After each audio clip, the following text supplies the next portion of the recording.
Welcome to my vlog. Good morning.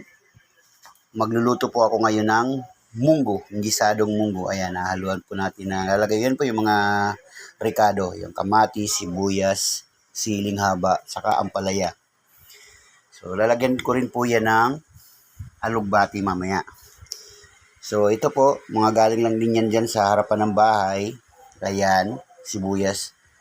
Galing lang po lahat yan dyan sa harapan ng bahay, kaya wala po kaming binili dyan. Ang binili ko lang po pala ay yung munggo. So, ayan, napapakulo na po ako ng munggo dun. Tingnan natin. Hey, ganda! Ilan na yung itlog mo, ganda? Tingnan natin yung itlog mo, ganda.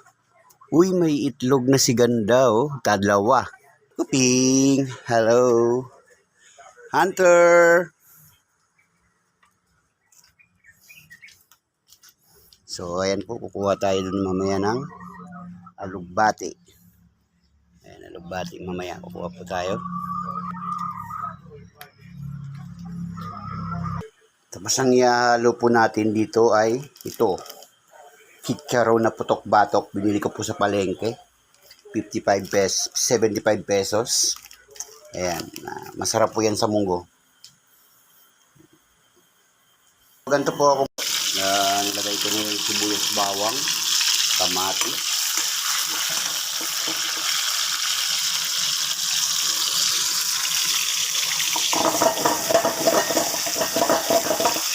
Ganyan po ako magluto ng munggo.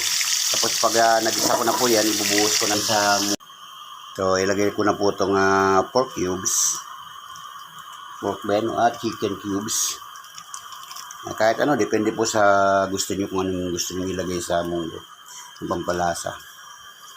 Tapos, asin. So, patis na lang po yung lalagay natin.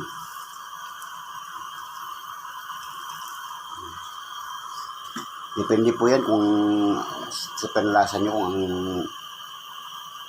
ano yung tamang lasa ng munggo. So, ayan po, nakakuha na po ako ng alugbati. So, dagdagan po natin dito. Ayan. Ayan po. Malinis naman po yan dahil nasa loob lang ng bahay. So, yung iba ho, kinuha ko dun sa may labas, sa may gate. Ayan po. Ito po yung mga available na mga gulay dito. Kaya hindi na po ako bumibili sa palengke para makatipid tayo. At saka siguradong malinis, saka walang mga fertilizer yung lulutuin kong gulay dito.